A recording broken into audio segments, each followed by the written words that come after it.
Lucille Ball with Richard Denning as Liz and George Cooper. Two people who live together and like it.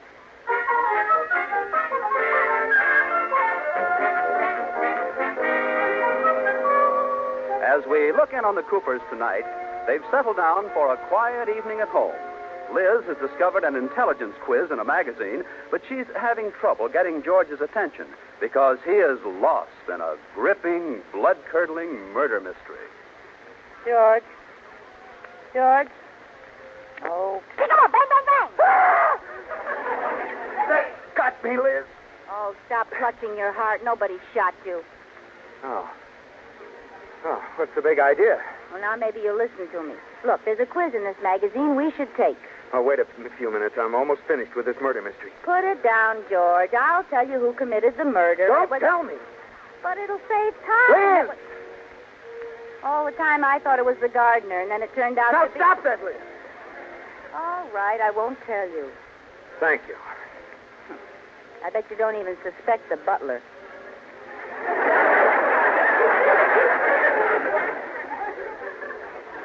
Did the butler do it? As long as you ask me, yes. Well, you didn't have to throw the book in the fireplace. What's the difference? You ruined it for me. I wonder how they got that title. The Man with the Square Eyeballs. I don't know. If that book wasn't The Man with the Square Eyeballs. Oh, was it? No, that was the mommy's tummy. Oh. Did the butler commit that murder, too? I don't know. I didn't read that one. Oh, fine. And how'd you know there was a butler? There always is. Well, now that you don't have anything to read, George, let's take the family quiz, huh? What's that? Well, every month they have a quiz in this magazine with questions for every member of the family. Father, mother, brother, and little sister. Well, that lets me out. They don't have any for Grandpa. Come on, George. I'll ask you the father question. All right. Here's your first question. What is the name for the chemical formula H2SO4? H2SO4. Mm-hmm. Yeah, I had that in chemistry class. Shall I tell you? No. H2SO4. I have it right on the end of my tongue. Well, spit it out. It's sulfuric acid. Oh, I knew it all the time. Oh, sure. Well, that's one question wrong. The next question is, what does it say on the lid of a United States mailbox? No, that's easy. United States Mail. No. Last pickup 5 minutes ago? No. All right. What does it say on the lid? It says pull down. Oh, well, that's not fair. You got one more, Father. For what was Ma Ferguson noted? Ma Ferguson? I ought to know that. Oh, I give up. What was Ma Ferguson noted for? Carved legs and a cane seat. What? That's the answer to another question. Sorry. Here it is. Ma Ferguson was the first woman governor of Texas. You aren't very smart, are you? Well, you're pretty clever with all the answers in front of you. Give me that magazine, and I'll ask you some questions. Okay. Now, first question. What is the poop deck of a ship? You don't think I know that, do you? That is the deck where the sailors rest when they're pooped.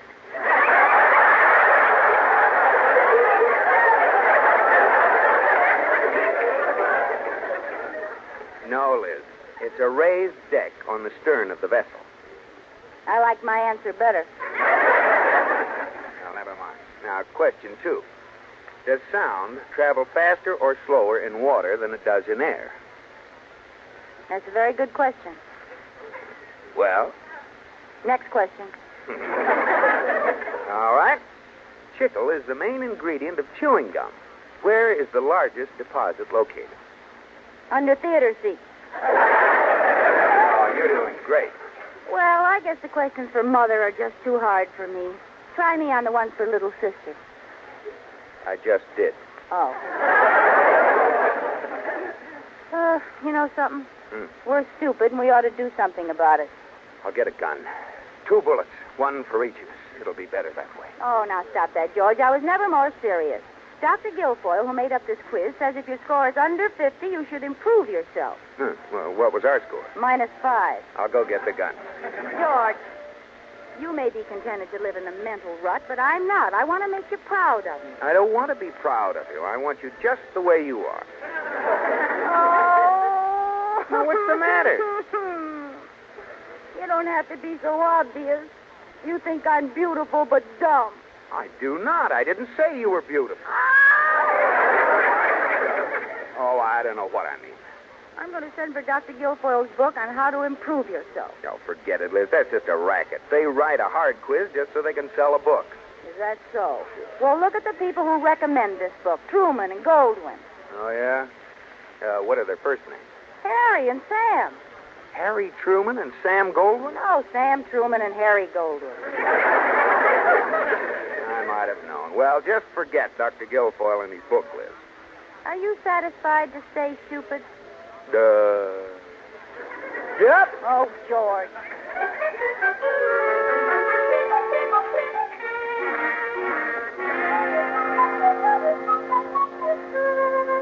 Mrs. Cooper, you've had your nose in that book all day. What's so fascinating? Oh, it's a wonderful book called Improve Yourself by Dr. Guilfoyle. Oh, my first husband, Clarence, used to read that book. Listen to this. The human mind is like a delicate flower. Well, Clarence must have read that part. He was always potted. Okay.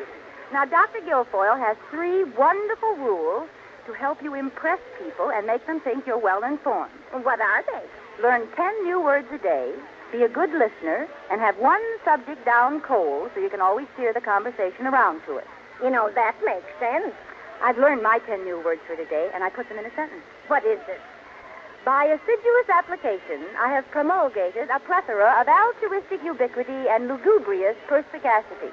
I hope you're not going to say that in mixed company. Oh, Katie, you're so perspicacity. I am. Hello? Hello, Liz. What's new? Well, dear, by assiduous application, I have promulgated a plethora of altruistic ubiquity and lugubrious perspicacity. Sorry, wrong number. Oh, no. George, wait a minute. It's me. You? What's with all these big words? Oh, I just thought I'd improve my vocabulary as sort of a hobby. You know, an avocado. That's avocation. Oh. Well, what'd you call me about, dear? Well, I just want to know if it's all right to bring someone home to dinner. Why, certainly. How important is he, George? Sirloin, T-bone, meatloaf, or hash? Strictly sirloin. Okay. His name is Barton, and he's in charge of those new open foreign meetings in the auditorium every week. Well, what do you want from him? Free tickets? No. If I can get him to choose me as one of the speakers on the first meeting, it'll impress Mr. Atterbury, and I might get a raise out of it. Oh, George, that's a wonderful idea. Yeah. I'll do everything I can to help. Good. He'll think you have the brightest, most educatedest, culturedest wife in town. Now, look, Liz, just be your own sweet, natural self. Don't go out on a limb and try to prove to him how bright you are. Oh, don't worry, George. I'll surprise you. Is there anything else you'd like me to have tonight? Yes. What? Laryngitis. Well, see you later, dear. Goodbye. Goodbye. How do you like that? George wants me to keep quiet. He's afraid I'll make a fool of myself. Well, I'll show him. Hand me that encyclopedia, Katie. I'm going to try Dr. Guilfoyle's system of being well informed on one subject and swinging the conversation around to it. Here. What subject are you going to choose? No, I don't know yet. Well, what did you study in college? Men. But that won't do. Oh, well, one subject is as good as another. I'll just close my eyes, and whatever page I open to, that's my subject. There. The subject I'm going to study is... Oh, dear. Well, I said I'd do it, and I'm going through with it. What's the subject, Mrs. Cooper? Beekeeping.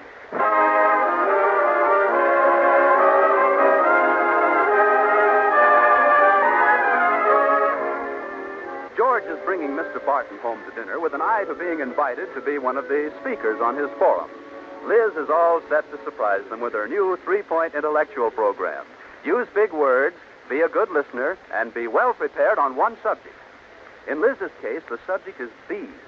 Well, unaware of all this, George is innocently walking up to the door with Mr. Barton.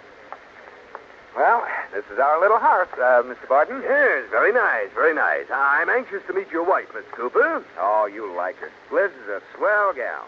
No brainstorm, but a real pal. Good, good. It'll be refreshing to meet a woman who doesn't think she knows everything.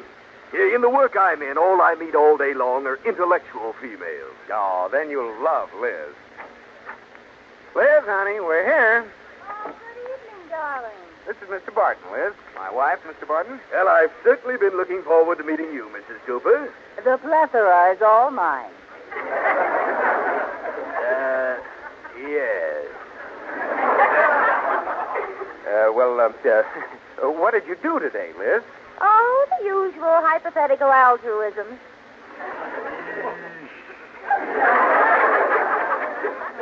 Shall we all go into the living room? Yes, that'll be very nice. Lovely place you have here, Cooper. Oh, well, it really isn't much. No, but it has a nice feeling of claustrophobia. Claustrophobia? Liz, how about a drink before dinner, Mr. Barton? Now, there's a fine idea. Yes, George, get Mr. Barton a libation. Oh, and if you're hungry, there's a dish of unicorns on the table. Thanks. I never touch them. The horns stick in my teeth. Oh, she's kidding. Great kidder, Liz. She's really just an old-fashioned girl. It sounds like she's had too many old-fashions. Come on, Liz. Help me get Mr. Barton his libation. Well, George, you certainly can carry one. Come on. We'll be right back, Mr. Barton. Diversify yourself. Ow! You didn't have to yank me off the floor, George. What's the matter with you? What's with all those big words? How do you like it? It's a new me. Well, try to remember where you threw the old one and go get it. But, George, I'm just being intellectualistic. Oh, is that what it is? Well, Barton doesn't like intellectualistic women. You're ruining my chances. Oh, I'm sorry. Now, let's go back in and promise me no more big words. I promise, George. Good. No more big words. Now, come on. Here's your drink, Mr. Barton. Oh, thank you. Well, as long as you're about to start your forum programs, I think a toast is in order. Oh, that's a wonderful idea. I'll propose it. No big words. Don't worry. Gentlemen, a toast. Here's to one of nature's greatest beings. Well, The Queen Bee. I beg your pardon. I don't get the point, Liz. Oh, that's just it. The poor Queen Bee goes through life without even a little stinger to protect herself. Listen, you little stinger. Haven't you forgotten something? Mr. Barton's forum. Well, I'm for 'em, too. You know, there's nothing as fascinating as bees. Those little creatures have a society. Oh, Liz, why don't you go fix yourself a cyanide and soda? Mr. Barton and I want to talk about other things. Well, go right ahead, George. Thank you. Mr. Barton, I understand your group is going to sponsor a Shakespearean company this spring. That's right, if we can get the appropriation from the city council. They're a little reluctant, but I think we can egg them on. Oh, speaking of that, Mr. Barton, did you know that the Queen Bee lays 3,000 eggs a day? Bully for the Queen Bee. Now, about this group of yours. I'm crazy about Shakespeare. Oh, so am I. To be or not to be? Pardon us a moment, Mr. Barton. Liz, I'd like to see you in the hall. Ow, let go of my ears. Now, where'd you get this crazy idea? None of your beeswax. What are you trying to do? You're acting like an idiot. Not according to Dr. Guilfoyle. Oh, So that's it. You bought the book after all. just wanted to make you proud of me, George. I thought after you saw how I'd improved We'll myself... discuss it later. Now, behave yourself. All right. I'll just listen attentively and agree with everything he says. Is that all right? Yes. Now, come on. All right. Well, now, Mr. Barton, where were we? We were discussing the love life of the Queen Bee. Oh, well, tell us more of your plans for the city. Well, we want to make our city a cultural center. And to do this, my office is a regular beehive of activities. In order to succeed, we need the support of every public-minded citizen. Oh, Mr. Barton, you're so right. You think so? Well, I just can't tell you how much I agree with you. Really? Well, that's very nice of you. It isn't a question of being nice. Everything you said is exactly how I feel. Only you put it so perfectly. Why, Mrs. Cooper, I had no idea you were so well versed on this subject. Now, along the lines you were following, Mr. Barton. Please. Now, what were you saying, Mrs. Cooper? Well, I was merely waiting to hear more about your fascinating project. Yes. Well, in addition to the Shakespearean group, we're going to agitate for playgrounds with swimming pools, tennis courts, and free art lessons for the youngsters. Oh, you're so right. Cooper, you didn't tell me your wife was such a stimulating conversationalist. Well, It's a pleasure to meet a woman who has something to say. Mrs. Cooper, I especially like your idea about free art lessons for the youngsters. Oh, it was nothing. Oh, no, it was a flash of inspiration. You're a very clever woman. Oh, you're so right.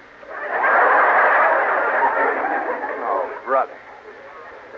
Look, Mr. Barton, that particular idea is one I've had for a long time. Now, why can't do you keep interrupting, Cooper? You're just making a pest of yourself. Oh, you're so right. As a matter of fact, Mrs. Cooper, I have a favor to ask of you. Our first forum meeting is this Saturday night. Will you do me the honor of being a speaker on the panel? Why, Mr. Barton, you just know I will. Oh, thank you. And with you on the stand, I have a feeling the evening will be one I'll never forget. Oh, you're so right.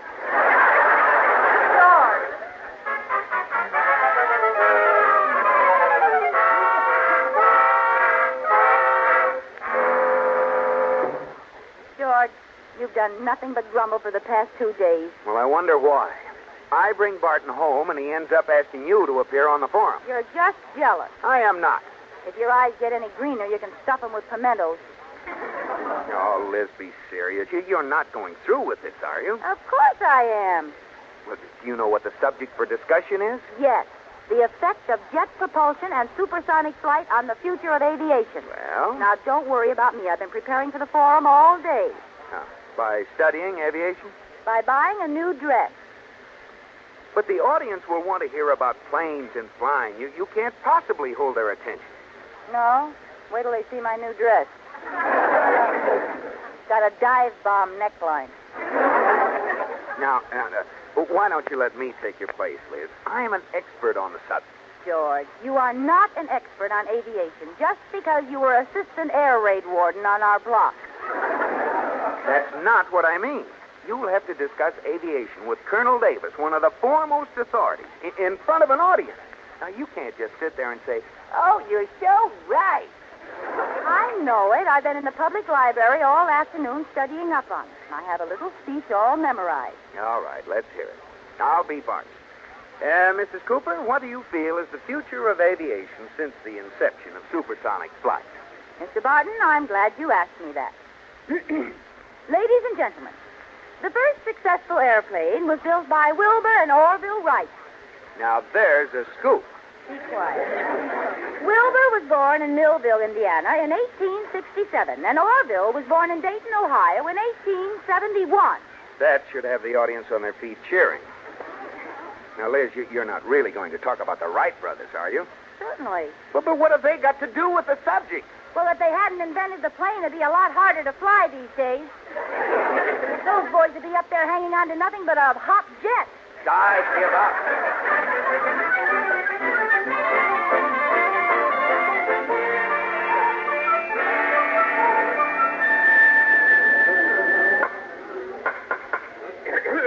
Ladies and gentlemen, the town forum will please come to order.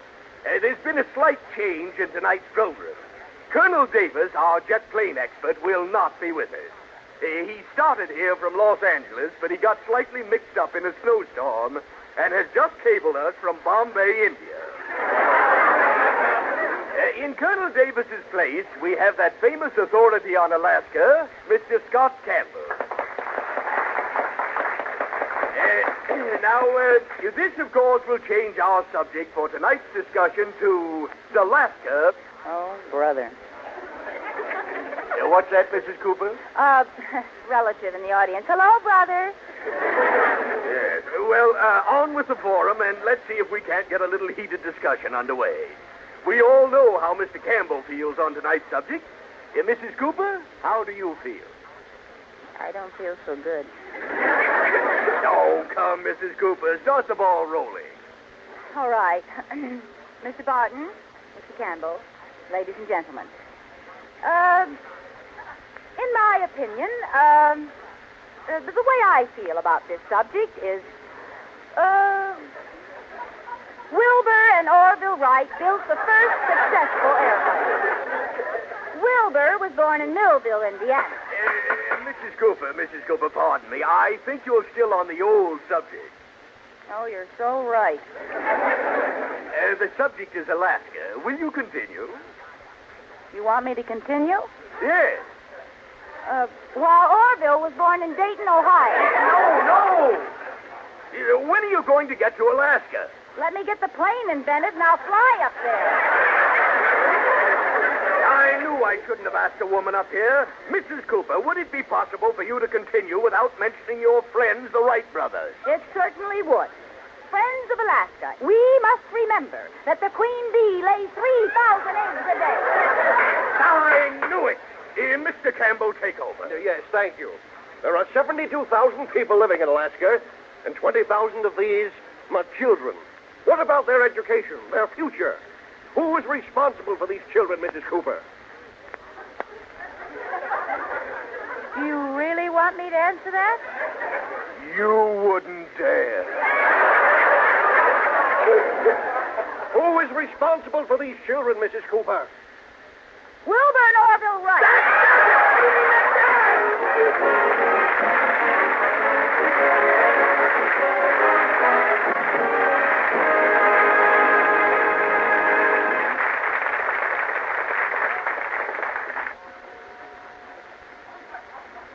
Liz, what's that noise? What noise? Liz, it's 4 o'clock in the morning. Are you eating crackers in bed? Certainly not. Oh, no? Let's hear you whistle. I thought so. Well, I was awfully hungry, so I got up and got a snack. What's wrong with that? Give me those crackers, Liz. No. Give me those crackers. Oh, now you got them all over the bed. You're mean. Right. Now, there. Now, go to sleep.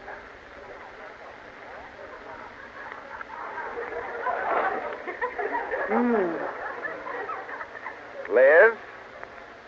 What's the matter now? Give me that apple. No. Give me that apple. Oh. Now, go to sleep.